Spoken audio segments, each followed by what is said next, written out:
Rahul Gandhi needs to raise 50,000 crore rupees right now if he wants to win 2029. And that's a conservative estimate.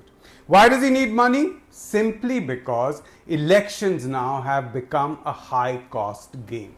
The Center for Media Studies, CMS, estimated that the 2024 Lok Sabha elections cost a whopping 1.35 lakh crore rupees. Now, this number includes the money spent by the Election Commission and various governments, centre and states, but out of this, at least 1 lakh crore was spent by political parties and their candidates directly or through fronts. Only a fraction of this amount was officially audited, a tiny, tiny fraction. And all this was in the last 3 to 4 months before voting took place.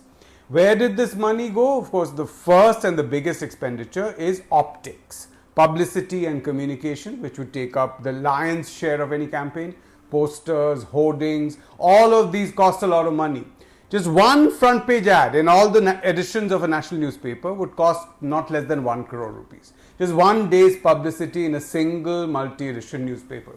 Second comes the cost of running the ground war, cost of organizing a rally, tents, chairs, microphones, speaker systems. Then add to that the cost of transporting your supporters to the rally in buses, arranging for their food, and at times paying people even just to make up for the wages they would lose by not getting to work that day.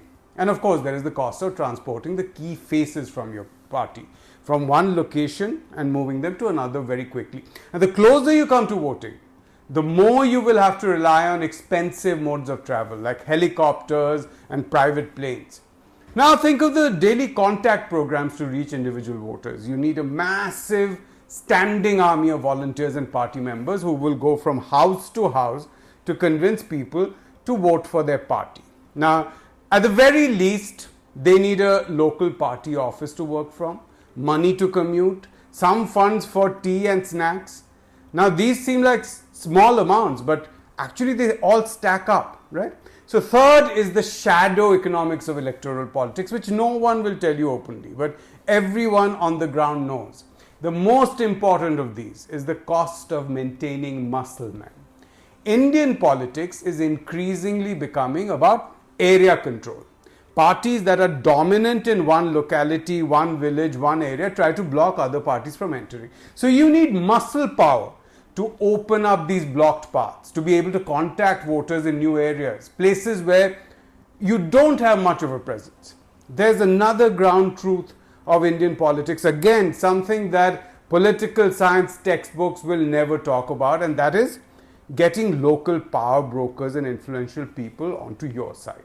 This could be the panchayat head or local caste elders, and whether you like it or not, the truth is it involves greasing palms, handing out money to these people.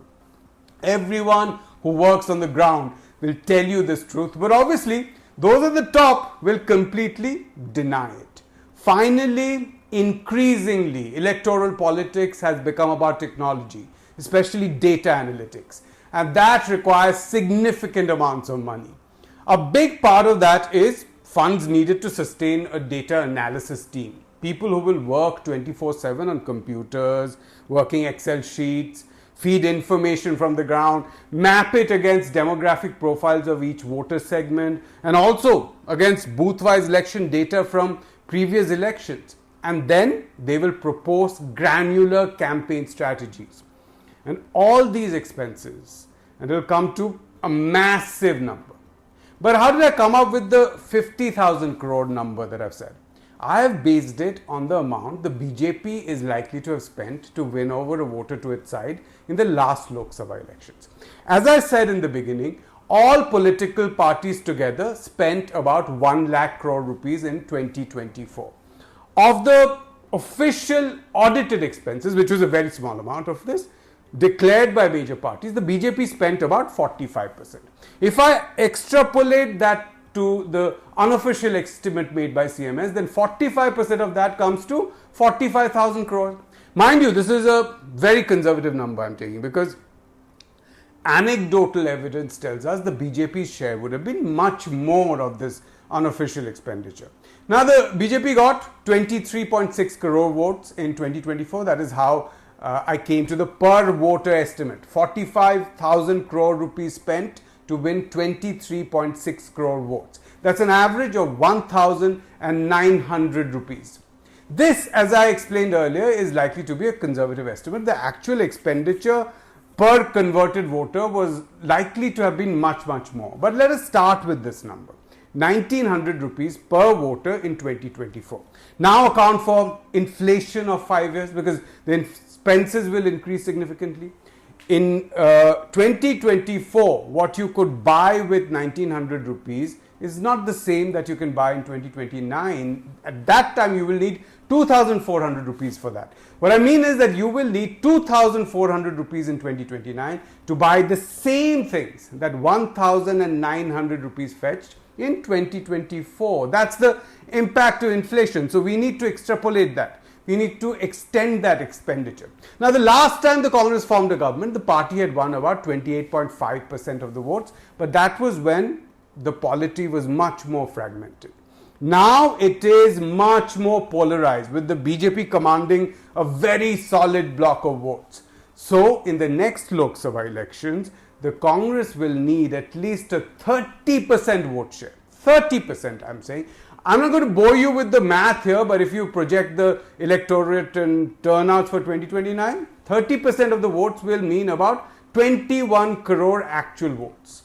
21 crore votes requiring a spend of 2,400 rupees each. That is straight away more than 50,000 crore rupees to be spent. I repeat, this is a conservative estimate on the lower side of what will actually be needed to get 30%.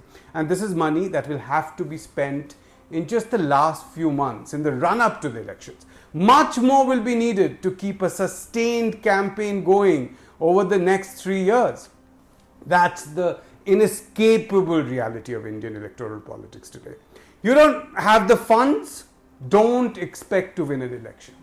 Now you could argue, if money is all that matters, why Rahul Gandhi? Anyone can win the 2029 elections and become the Prime Minister, right? No, it doesn't work that way exactly. Money is a necessary condition to win, but not a sufficient condition. Now, I believe that Rahul Gandhi is the only face in the opposition who can come anywhere close to challenging Prime Minister Modi nationally. Narendra Modi, whether you like it or not, has an unparalleled personality cult around him. You can complain that the legacy mainstream media built it and government publicity campaigns expanded it, but it is the reality.